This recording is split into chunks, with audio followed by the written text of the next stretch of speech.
It is apropos of something that the first painting I chose to paint after receiving my cataract surgeries should be a painting that I mistakenly thought to be a Claude Monet, since he suffered from cataracts late in his life. My recovery was complicated by Fuchs dystrophy, which is a corneal disease that will itself require surgery later on. This is my second effort of recreating a masterwork by a dead painter.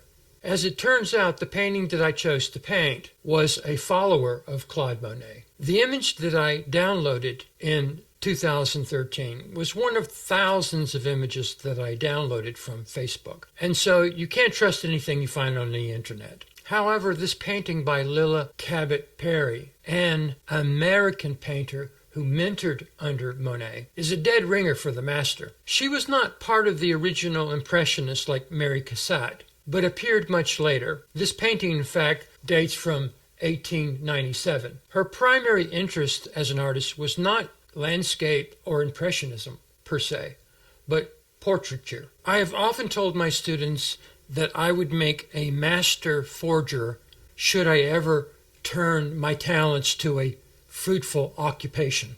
In choosing a painting to copy, it was not going to be a precise rendering of Impressionist technique. I did not consider this level of difficulty to be essential to my project, given a short timeline to create it. Much trial and effort would have gone into working out the precise recipe of dry and wet medium. Perry's paint appears to be dry and stiff. This makes it resistant to blending. Dry paint does not disperse as readily as wet paint does. That is, it doesn't spread out as much. The paint is comparable to cake icing, which holds its shape while you spread it very quickly over the cake without much fuss. Scale is needed to pull off this attack strategy, so it is easier to make mistakes and course corrections when you have enough elbow room. My copy is likely smaller than Perry's original, but not by much. A quasi-pointillist technique was judged to be a reasonable solution to this problem. RGB images turbocharge the colors, especially where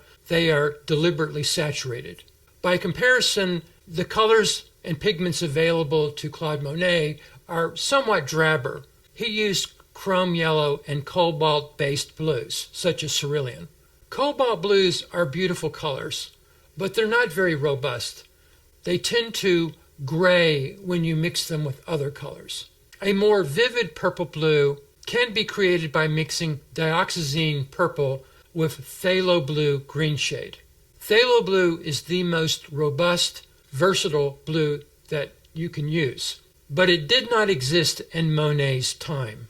Chrome yellow, where mixed with a Hansa yellow, is also more vivid than chrome yellow by itself. It is a very lemony yellow, which, like phthalo blue itself, shifts towards the green. This puts it closer in range to RGB colors. Lead-based whites were the standard in Monet's time. I used Utrecht's lead-based Flemish white as a finishing white for highlights. This white is almost iridescent in appearance and brighter than commercially prepared whites like zinc oxide or titanium dioxide. This iridescent effect is limited, since to mix this white with any other pigment is to lose its special property. Once a painting is resolved in terms of color, tonality, and composition, many painters will leave whatever remains on the canvas as unfinished, or they will use it as an opportunity to add whimsical flourishes.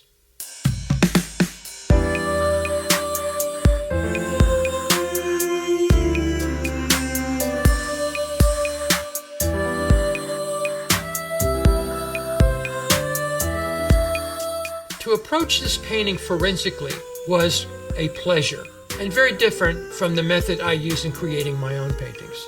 Impressionist painting is not an exact science, but it does require a talent for improvisation.